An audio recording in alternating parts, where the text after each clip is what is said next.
This is the VOA Special English Agriculture Report. Precision agriculture is a way of thinking about how to improve production and get more from existing resources. It often involves the use of technology. An example found mostly in wealthier countries is a computer-guided tractor.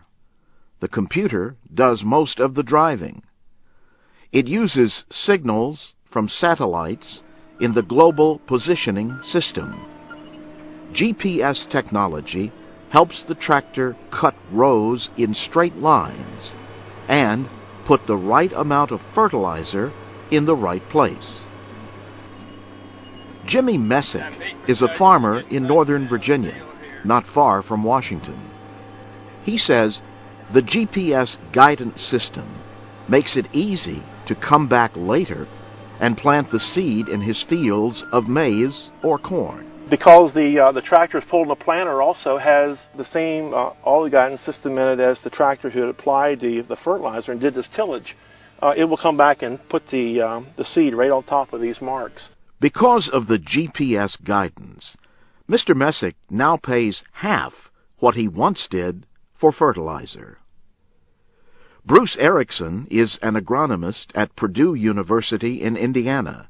He says saving even a little bit of seed, pesticide, or fertilizer computes directly to cost savings and less environmental damage. Raj Khosla is an agronomist at Colorado State University. He says farmers in the developing world can use precision agriculture even without high-tech tractors. We do not necessarily have to have complex, large machinery to practice what could be done as simple as using bottle caps. The idea is to use a bottle cap to pour a measured amount of fertilizer right next to each plant. It takes more work than simply throwing handfuls of fertilizer across a field. But Mr. Khosla says researchers taught this bottle cap method to farmers in sub-Saharan Africa. They discovered that it was worth the extra effort if they could only afford a small amount of fertilizer.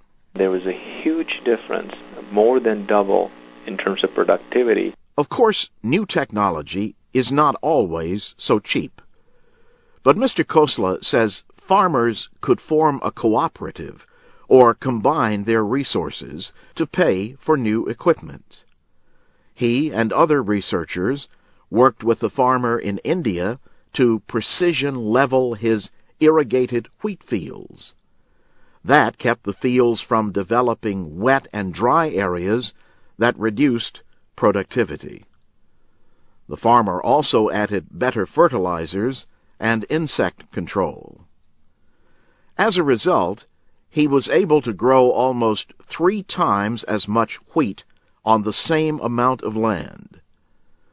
Mr. Khosla says with the extra money the farmer made, and a small loan, he bought his own precision leveler. And now, for a fee, he offers that as a service to his neighbors and other farmers. And that's the VOA Special English Agriculture Report. I'm Jim Tedder.